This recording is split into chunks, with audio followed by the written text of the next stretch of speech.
Hello YouTube, this is Morgan Airspeed Prime here at my next Legend of Korra Book 4 Balance episode commentary.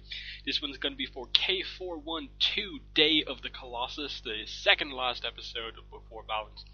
To sync up your copy of the episode with this commentary track, what you need to do is have your episode ready to start, including the intro of the episode. So you'll see Kyoshi on screen first, and you'll go through the avatars, Earth, Fire, Air, Water, and then the episode starts. So including the intro to the episode, have it ready to press play at the start.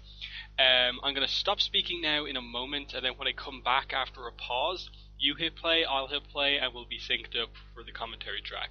So yeah, I'm going to stop speaking now, hit play when I start speaking again.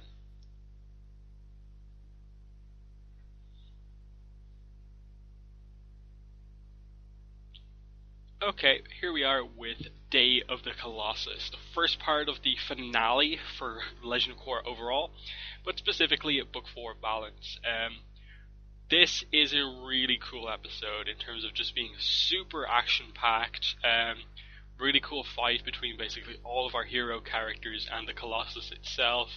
A lot of teamwork, a lot of big bending, which is a really cool thing to see in Korra. We didn't, apart from Korra in the Avatar state, we didn't really get to see that much big bending. Maybe a little bit more in Book 3 with the Red Lotus, but we get to see a lot of cool bending in this episode, and as well as that, some really emotional moments. So I really like this episode. The last episode, which I'll obviously cover later this week, suffers a little bit, from it's the last episode, it doesn't resolve everything, whereas this one, it's so action-packed, it's got some really good moments, doesn't really feel like it's missing too much. But as I was saying at the end of the last commentary yesterday, here we have the resolution to the cliffhanger. Everyone's okay, Batara's a little bit unconscious, he was the only one in any way injured, he was knocked out. Other than that, everyone else survived. A little bit you just kind of ruined the cliffhanger, but still, it's just whoa, Kuvira is willing to take out people that are on her own team.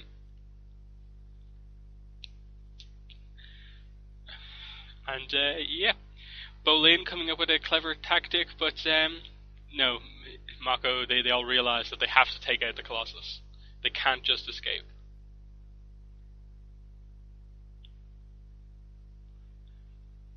And it's just, all the heroes deciding that they are staying, they're going to try and do what they can to take out the Colossus and just, save the rest of the people who haven't been evacuated yet. Save the city, not just run away and hope something good happens.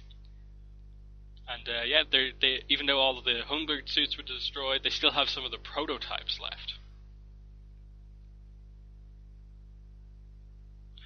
I love Korra taking command again. She's the commander in this battle, basically, and I really appreciate that. And here's some cool Wu and Pema stuff, taking command of all the people trying to escape.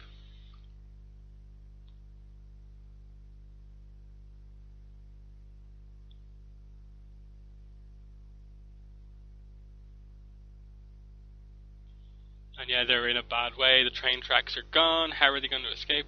Two getting up on this podium too. But Wu is going to save the day, of course, and in his biggest moment in the entire series. And they get rid of the one guy who's not an actual character. That's pretty funny.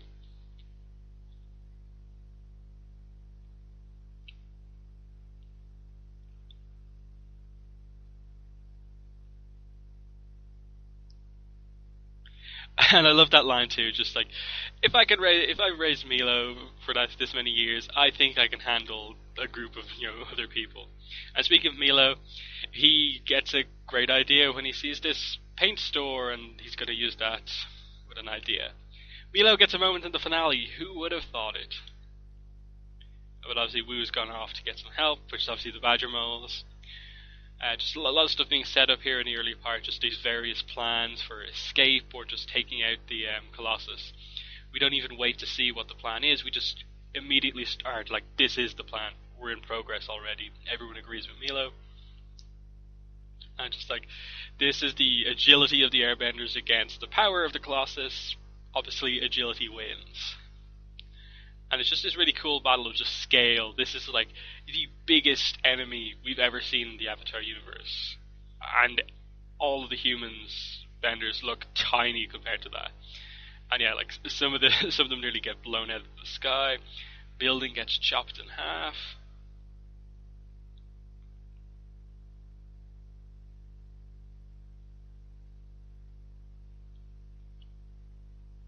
Just are dodging all over the place. You can really see how much the airbenders have grown in the past 3 years. And we've got the kind of metal bending, kind of earth bending team there on the ground. Milo, of course, first into the fray. Nailed it, right in the center. And yeah, it's just a clever idea. Look, this thing has windows. That's the only way they can see. We obscure it with paint. We could easily take this thing down because she has no idea where to fire. But of course, she's planned for this sprinkler system, basically.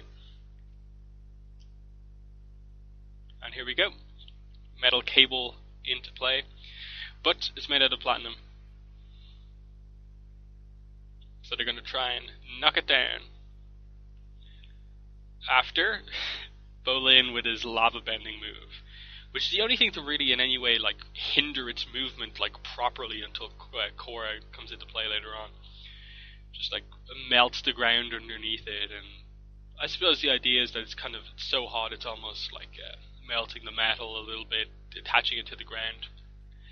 And in Korra Avatar state, what she does there, she only slightly goes into the Avatar state. She turns it on for a second to get an extra boost of power for just one attack. They really don't make that very clear throughout the entire series that that's the way most of the avatars do it. They turn it on for a little bit to get an extra boost. Very rarely do they just stay in the avatar state the whole time. And then look at that shot. Basically, she cuts the city in half. Huge explosions from behind.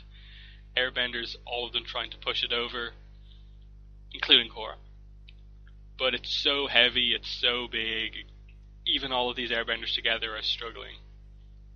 But so is Kuvira. It's just all these various plans coming into play, like super powerful, like lava bending, air bending, not working, and then boom.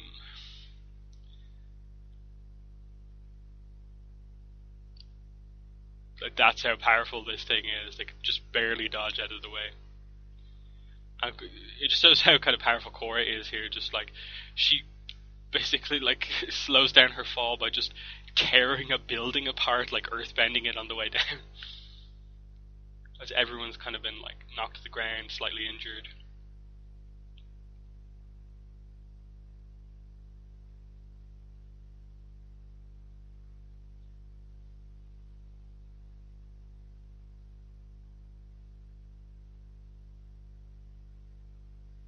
And they realize they have to retreat to come up with another plan. Obviously, their main plan is to use the hummingbird suits if they're available, and this was just well, let's see what we can do, just taking it on head on. And here we have our kind of main team. Asami, Varric, Julie, to be joined by Hiroshi.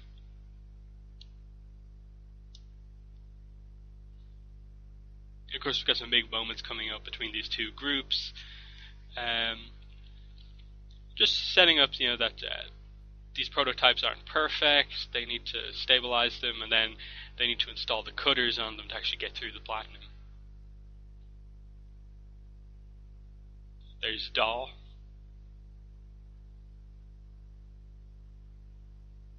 And this is what the whole setup for was in like episode 6 or 7.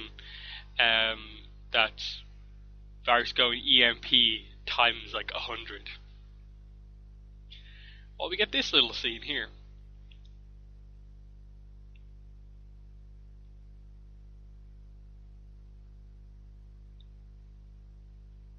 Where he kind of realizes that Kuvira betrayed him, and then look at what he basically ruined to be with Kuvira. And it's just it's a really kind of tragic moment for him, in that he put everything on the line for her, and then that person betrayed him.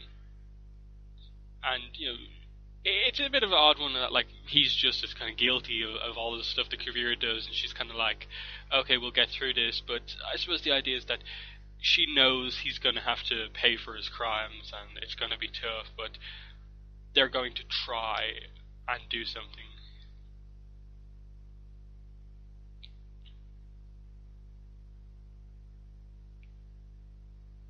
And here we go, the hints at the proper romance between them. And she thinks like, oh, he's going to tell me how he feels for the first time. And then we get the whole Mrs. Beaks things, and like he grew up on the farm. And the funny thing about this is that if you remember, like Varric came up with the idea for movers by first filming an ostrich horse, which is probably Mrs. Beaks. So that film that you saw back in book 2 is probably Mrs. Beaks. So Mrs. Beaks was the first like person thing to appear on film in the Avatar universe. Whereas I think in the real world it was like someone filming a horse was one of the first things that was ever filmed. So it's pretty cool the references that you have there. But the EMP takes out basically all of the mecha suits except the Colossus.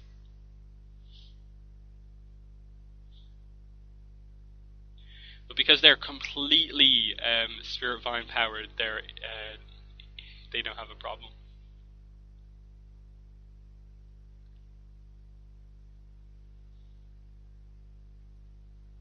There we go. Tar explains it there, right there. And he basically says, the thing's basically invincible. If you can somehow get inside, that's how you can take it down. The whole Sokka idea.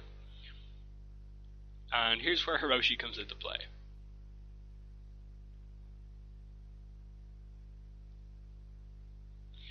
And I like what he says here, in that he knows that he's done something bad, but at the end of the day, like, what I did was, in my opinion, to make the city better. I deeply care about this city. I realize I was wrong in the past, but I care just as much to save the city as you do. So it kind of just gets that across very well. And there we go. He comes up with the idea about to install the cutters on it.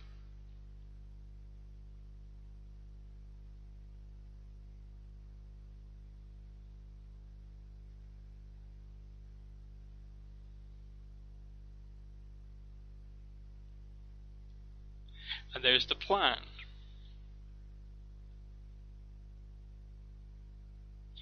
And then we just come up with the idea that it's going to be like Varric Julie in one suit, Asami Hiroshi in another suit, and then everyone else is going to distract the Colossus.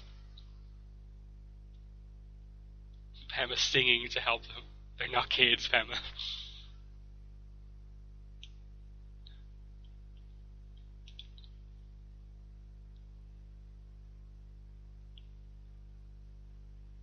The button game. Badger Bowls! Some of the coolest animals in the entire Avatar universe. Just the original Earthbenders. It's such a cool animal. They're blind. The whole references to Toph. And then it's a really cool thing to just add about Wu, in that King Kuei had a regular pet bear. He was good with animals. Queen Hu Ting hated animals and was actually allergic to them. Wu seems to have this connection with animals as well, specifically badger moles, and the reference here is obviously that Sokka and Chong singing made the badger moles kind of calm, and so Wu's singing allows him to control them. It's just a really cool dynamic, and he's the one to lead everyone to safety with the train tracks out of the picture. And here we go, final touches on the plan.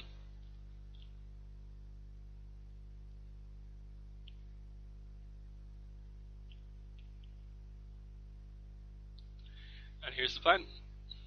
Take out the 2 emergency levers. Levers? Levers? It doesn't really matter.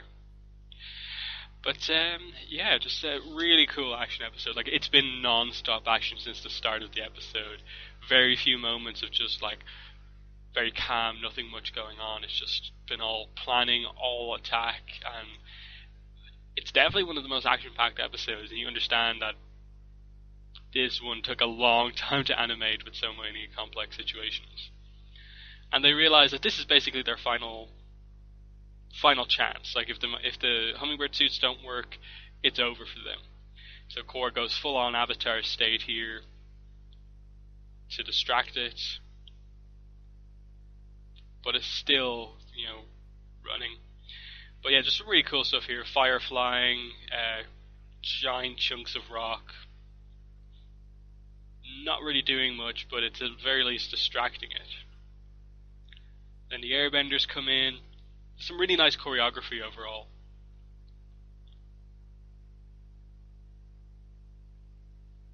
Korra with some really powerful earthbending. I really appreciate that. And then look at this move. This is amazing. Spiral downward hurricane while flying. Just really clever stuff going on here. And this face from Milo.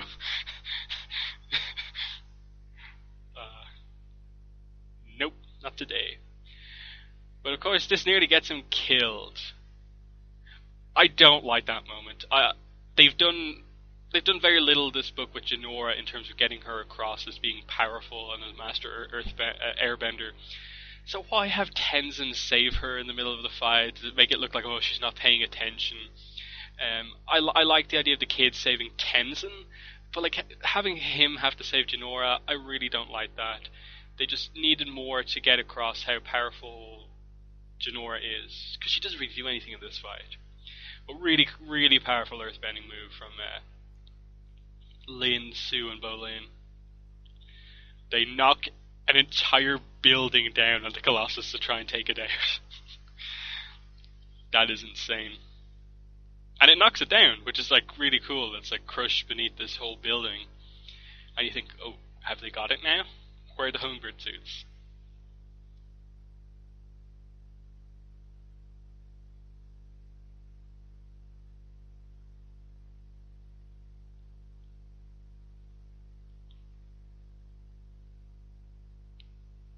And it gets back up again.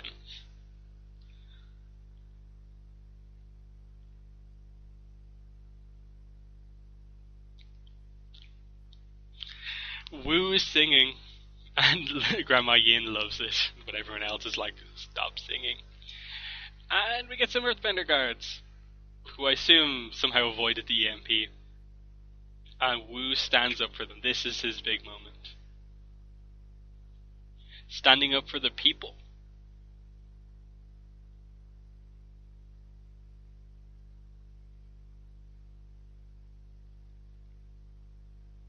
This song.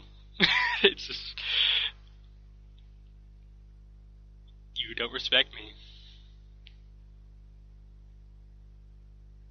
No, no, no, no, no.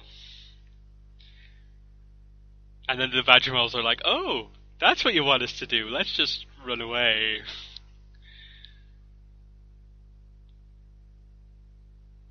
And they're like, oh, you don't understand?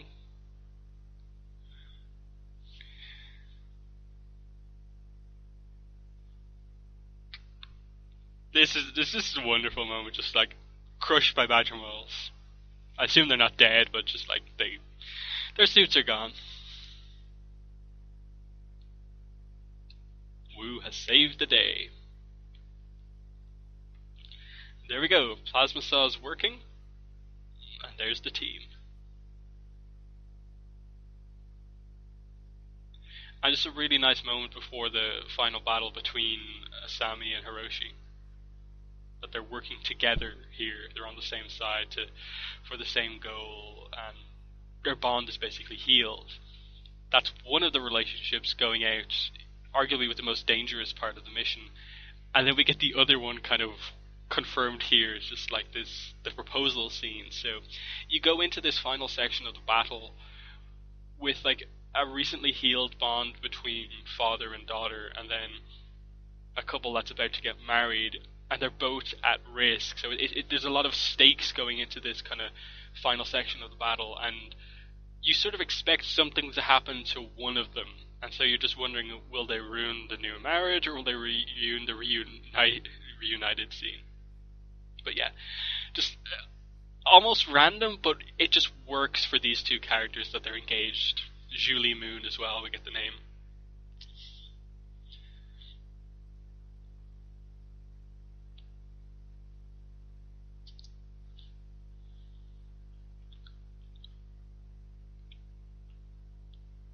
come the hummingbird suits. Obviously, I suppose in terms of actual machinery design, maybe it makes absolutely no sense, but the idea of like just these wings flapping super fast really doesn't seem like the perfect kind of a mechanical type thing. It seems like an easy place for it to break, just these things flapping so hard. But yeah, just the way they're designed are just really cool. They've got the kind of suction cups, they're designed with the kind of the plasma saws in the place of kind of kind of arms, pincer type things. I just see how the distraction needs to happen at the right moment for these things to work. And as Sammy's flying it, I think Julie's flying the other one, as Sammy's flying one, and Varric and Hiroshi are using the saws. But we'll get a moment here in a minute where we see the way the ejector seats work, which is pretty important, I suppose. Korra decides that she has her big move here coming up. I love that, basically the final big bending move in the entire show is Korra using her home element to really heavily stop the machine. And there we go, we see that there's ejector seats for both people, and one person activates them and has control of both switches, setting up what's about to happen here.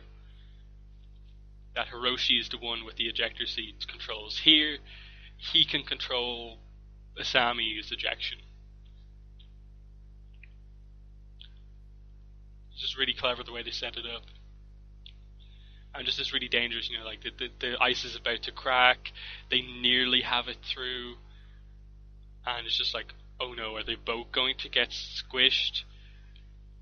But then he realizes, he makes the big sacrifice, and it's really emotional, even though he's only been in 3 or 4 scenes this book. He just activates one of the ejector seats. And wow. The music, it's super intense. Just, wow. What a way to go out, but he made it through. Just really powerful way to end the episode.